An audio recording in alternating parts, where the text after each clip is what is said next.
भगवान श्री कृष्ण ने द्वापर युग में ही कलयुग के बारे में कुछ ऐसी बातें बता के रखी थी जो आज एकदम सच लगती है।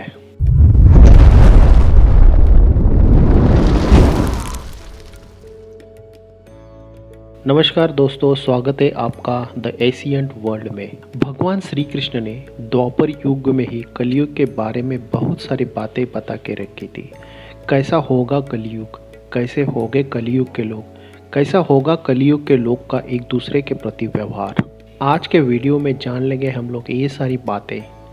आगे बढ़ने से पहले दोस्तों वीडियो को लाइक करना मत भूलिएगा, और अगर आप चैनल पे नए हो तो प्लीज़ सब्सक्राइब द चैनल और नीचे दी गई बेल आइकन को प्रेस कीजिए ताकि हमारे नए नए वीडियो के नोटिफिकेशन आपके पास सबसे पहले पहुंचे। महाभारत केवल हिंदू का ही नहीं, समस्त मानव जाति का ग्रंथ है। इससे प्रत्येक मानव की अच्छी शिक्षा और मार्ग मिल सकता है। प्रत्येक मनुष्य को इसे पढ़ना चाहिए, क्योंकि महाभारत में जीवन से जुड़ा ऐसा कोई विषय नहीं है जिसका वर्णन ना किया गया हो। महाभारत में हमें देश, धर्म, न्याय, राजनीति, समाज, योग, युद्ध, परिवार, ज्ञान, विज्ञान, अध्यात्म और तकनीकी आदि समस्त विषयों का वर्णन मिलता है। बात उस समय की है जब 5 पांडवों को वनवास हो गया था और वो वनवास में जा रहे थे। वो श्री कृष्ण को पूछते हैं कि भगवान हमें बताइए, ये तो द्वापर युग का अंत काल चल रहा है, हमें बताइए कि कलयुग कैसा होगा, कैसी होगी कलयुग की स्थिति। इसके ऊपर भगवान श्री कृष्ण बोलते हैं, मैं तुम्हें इसका सीधा उत्तर तो नहीं दे सकता, लेकिन हाँ, तुम पांचों भाई वन में जाओ और जब वन में जो कुछ भी दिखता है वो वापस आके मुझे बता, मैं उसका कलयुग से प्रभाव बताऊंगा। इसके बाद पांचों भाई वन में चले जाते हैं और जब वो वापस आते हैं तो एक एक करके उन्होंने जो कुछ भी देखा था वो भगवान श्री कृष्ण को बताते हैं और भगवान श्री कृष्ण उसका कलयुग में प्रभाव बताते हैं। आइए देखते हैं क्या देखा था उन्होंने। सबसे पहले युधिष्ठिर अपना अनुभव बताते हैं। युधिष्ठिर बोलते हैं, मैंने तो पहली बार 2 सूंड वाला हाथी देखा और उसे देखकर मुझे बहुत ही आश्चर्य हुआ। इसके ऊपर भगवान श्री कृष्ण उन्हें बताते हैं, धर्मराज, अब तुम कलयुग की बात सुनो। कलयुग में ऐसे ही लोगों का राज्य होगा जो दोनों ओर से शासन करेंगे, बोलेंगे कुछ और करेंगे कुछ, मन में कुछ होगा और बाहर कुछ होगा। युधिष्ठिर के बाद अर्जुन ने अपना अनुभव बताया। अर्जुन बोले, मैंने जो देखा वो कहीं ज़्यादा आश्चर्यकारक था। मैंने देखा कि एक पक्षी के पंखों पर वेदों की रचना लिखी हुई है और वो पक्षी मुर्दे का मांस खा रहा है। इसके ऊपर श्री कृष्ण मुस्कुराते हुए बोले, हे अर्जुन, कलयुग में ऐसे ही लोग रहेंगे जो बड़े ज्ञानी कहलाएंगे, विज्ञान की चर्चा करेंगे, लेकिन उनके आचरण राक्षसी होंगे। वह खुद को बड़े पंडित या विद्वान कहलाएंगे, किंतु ये देखते रह जाएंगे कि कौन मनुष्य कब मर जाए और उसकी संपत्ति मेरे नाम कर जाए। देखने में तो साधु महाराज रहेंगे, लेकिन अंदर से काले धंधे करेंगे। ऐसा होगा कलयुग। अर्जुन के बाद भीम अपनी बात बताते हैं। भीम ने कहा कि मेरा अनुभव तो बहुत ही बड़ा आश्चर्यचकित था। मैंने एक गाय को अपनी बछड़े को इतना प्यार करते हुए देखा।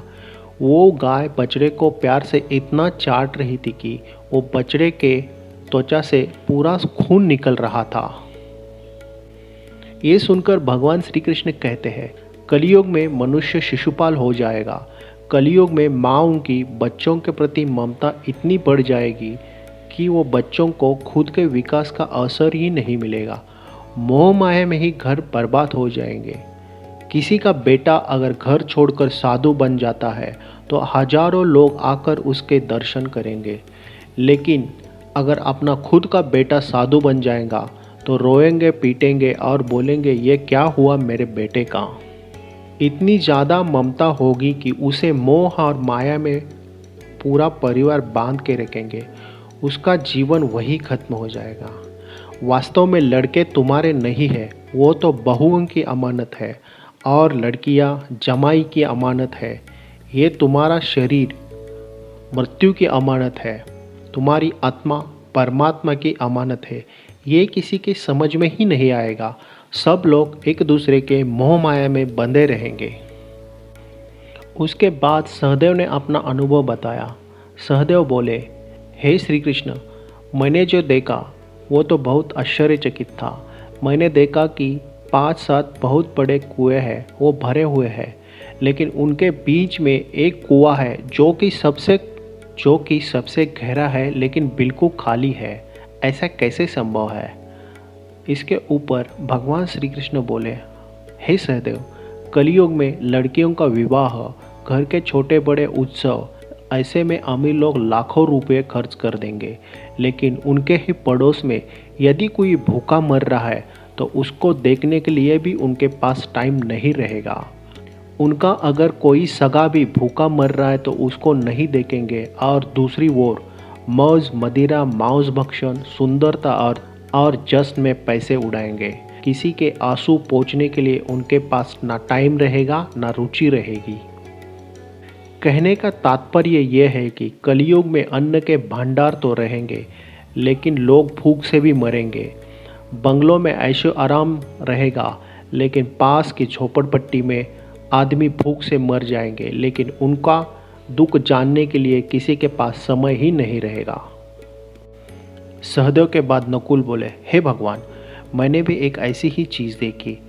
एक बड़े से पहाड़ से एक चट्टान नीचे खिसकती है और बड़े बड़े वृक्ष भी उसको नहीं रोक पाते, लेकिन आगे जाकर एक छोटे पौधे के स्पर्श से वो चट्टान रुक जाती है। ऐसा क्या हो गया, मैं समझ ही नहीं पाया।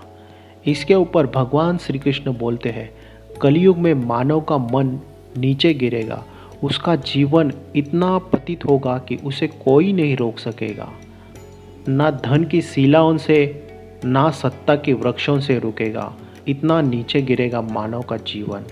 अगर कोई चीज़ है तो है हरि नाम। हरि नाम के छोटे से पौधे से या कीर्तन से मनुष्य का पतन रुक जाएगा। इसलिए कलयुग में मोक्ष पाने का एकमात्र उपाय है हरि नाम। तो दोस्तों, ये थी वो बातें जो भगवान श्री कृष्ण ने द्वापर युग में बताई थी कलयुग के बारे में, जो आज के समाज में एकदम से सच लगती है। आज के वीडियो में बस इतना ही। हम जल्द ही हाजिर होंगे एक नई कहानी के साथ। तब तक देखते रहिएगा द एशियंट वर्ल्ड।